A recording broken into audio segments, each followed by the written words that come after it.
De regreso ya aquí en 89.3 Noticias. Gracias a toda la gente que ya se comunica con nosotros, a toda la gente que está por acá pendiente también de la transmisión en las diferentes vías, a través del streaming, a través también de la señal de YouTube, de Facebook Live, a través de 89.3 FM. Gracias de verdad a toda la gente que ya también se comunica y nos deja sus comentarios. Cris, pues hemos venido platicando, ¿no?, de lo que pasó el día de ayer aquí en San Luis Potosí. Sí. Esta, como se ha catalogado, histórica reunión por parte de la Conferencia Nacional de Gobernadores, en donde acudió Andrés Manuel López Obrador y gran parte de su gabinete legal y ampliado.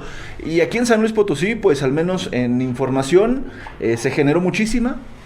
Hay muchas posiciones y muchas perspectivas al respecto, pero también pues esto obviamente influye a nivel nacional, porque pues los acuerdos que se dieron el día de ayer pues tienen que ver justamente pues con todos los estados y con todo lo que se va a estar haciendo por parte del gobierno federal. Y justamente para hablar de esta perspectiva que se tiene a nivel nacional de lo que ocurrió el día de ayer, es que nos estamos comunicando con nuestro amigo Esteban Illades, analista político, columnista del diario El Universal.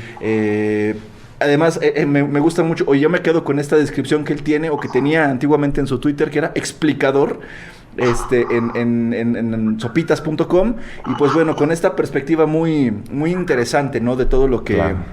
de todo lo que ocurrió el día de ayer. Esteban, ¿qué tal? ¿Cómo estás? Muy, muy buenos días, te saludamos con gusto y te agradecemos que nos hayas podido tomar la llamada. Buenos días, ese auditorio, ¿cómo están? Bien, pues muy ajetreados con el tema de la información que se generó el día de ayer en este evento que se ha catalogado como histórico, pero pues bueno, nos interesaría saber cómo se vio en el resto del país, particularmente tú que estás en la Ciudad de México, qué análisis le dan a esta reunión por parte de la CONAGO y pues prácticamente con todo el gabinete de la 4T. Bueno, pues esta reunión yo creo que sigue marcando una distancia entre los gobernadores de oposición y el presidente, más sobre todo si se piensa ahora con en conjunto con el videoescándalo y con la declaración que se filtró ayer de Emilio Lozoya. Tenemos ya prácticamente dos bandos, ¿no? El presidente aquí en referencia a los gobernadores, que sigue amarrado a su estrategia respecto al coronavirus, es decir, de no gastar dinero, de mantener las finanzas como están. Los gobernadores, en cambio, pidiéndole ayuda, pidiéndole que se cambie la relación Estados-gobierno, pidiendo que haya seguros de desempleo, pidiendo que haya suspensión de cuotas de distinto tipo entre patrones y trabajadores. Es decir, son dos visiones opuestas que siguen peleándose.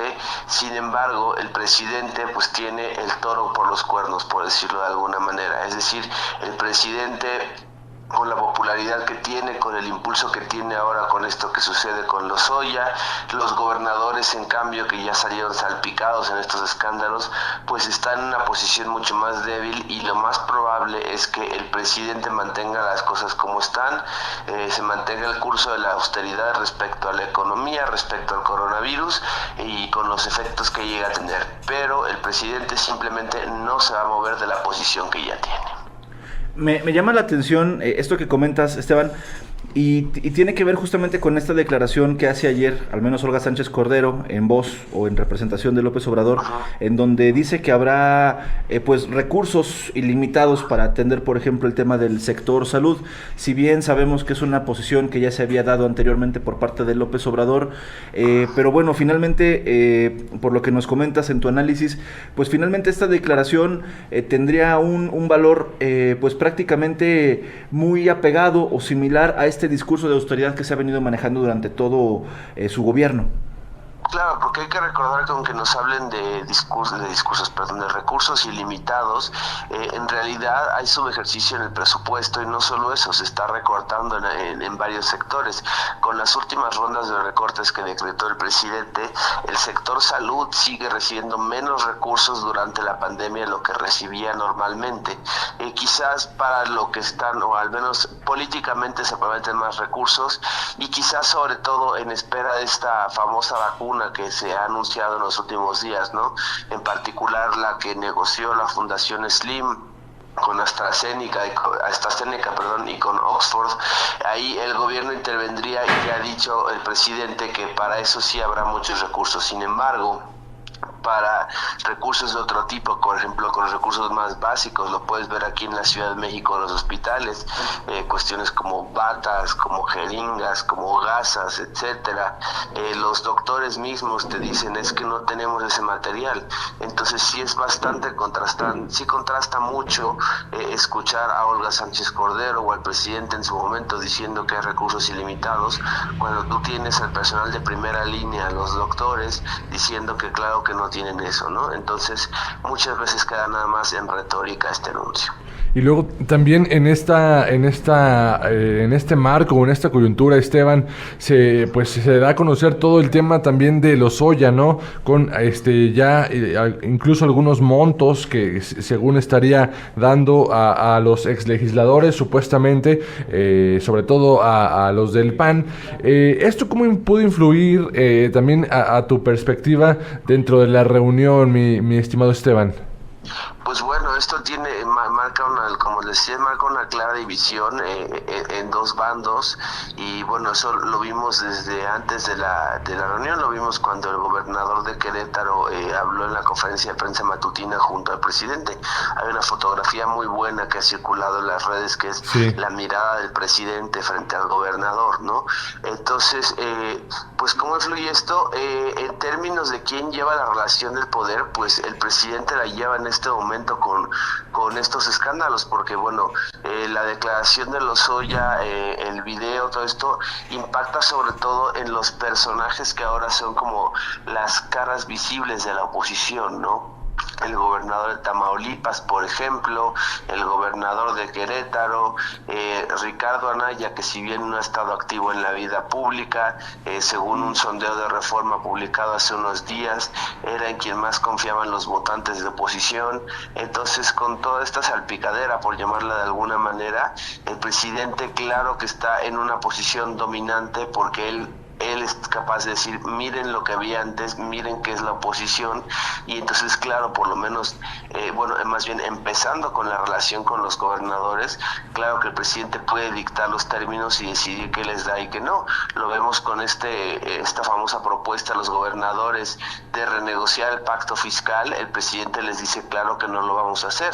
Si los gobernadores fueran más poderosos y el presidente tuviera un índice de aprobación más bajo que el que tiene, estaríamos en otra situación, pero en estos momentos el presidente puede darse el lujo de decirle que no a los gobernadores y de mantenerlos a raya por su popularidad y por lo que les ha impactado a los otros las declaraciones de Lozoya. Oye, bueno, el día de ayer, nada más para hacer un paréntesis, el día de ayer ya por la noche, Ricardo Anaya publicó un video en sus redes sociales en donde se deslinda de todas estas acusaciones que se hacen en este audio, video filtrado por parte de las declaraciones de Lozoya, incluso donde él hace una comparativa de los tiempos en los que él fue diputado federal y donde después pasó a ser presidente del PAN, y bueno, según él, los tiempos y todo esto no cuadra, pues habrá que esperar qué dicen las investigaciones, pero bueno, nada más quería como comentarlo como paréntesis en relación a lo que comenta Esteban. Y Esteban, finalmente, entonces, lo que pasó ayer aquí en San Luis Potosí, y que se anunció prácticamente pues con bombo y platillo por parte tanto de nuestro gobernador Juan Manuel Carreras, que presidente de la CONAGO, y de la secretaria de Gobernación Olga Sánchez Cordero, lo pudiéramos al menos en un aspecto o como en una forma tomarlo simplemente como algunas pequeñas aspirinas para la problemática tan grande que está viviendo, porque por lo que nos comentas me parece que la problemática va más allá de los acuerdos que se lograron el día de ayer. Totalmente, pero mira, yo creo que el gran logro de la reunión de ayer es que no reventara. Se esperaba muchísima fricción entre los gobernadores de oposición y Andrés Manuel López Obrador y su gabinete. Sin embargo, lo más fuerte que llegamos a ver fue este pronunciamiento emitido a nombre de los gobernadores de oposición por Carlos Joaquín, el gobernador de Quintana Roo, en el cual piden medidas concretas, lo cual es interesante porque hasta ahora tampoco habíamos visto realmente que los gobernadores exigieran punto por punto algo al presidente. pero dentro de todo creo que fue una reunión tranquila, una reunión civilizada, si bien pues hubo algo de fricción. La verdad, para cómo están las cosas, para cómo está la situación nacional, para cómo está el caso Lozoya, pues creo que fue mejor de lo que se esperaba, y pues ojalá y se llegue a algún tipo de acuerdo y claro que se cambie la situación, porque en el momento en el que estamos, pues hay que recordar, estamos en una crisis económica nunca antes vista, el Producto Interno Bruto está en niveles nunca antes medidos, el coronavirus pues hasta estas fechas sigue cobrando muertos, estaremos rondando los 60,000 en los próximos días. Entonces pues por lo menos que haya algún tipo de, pues que no haya pelea entre gobernadores y presidente, pues es algo al menos un poco prometedor. Bien, pues Esteban Illades, columnista del Diario de Circulación Nacional, El Universal, explicador, me gusta mucho esa definición, en sopitas.com, y desde luego periodista de larga trayectoria y reconocimiento nacional. Te agradecemos muchísimo que nos hayas podido tomar la llamada y te pedimos pues mantener la comunicación porque seguramente podremos seguir hablando de muchos temas. A la orden, muchas gracias por hablar y un saludo al auditorio.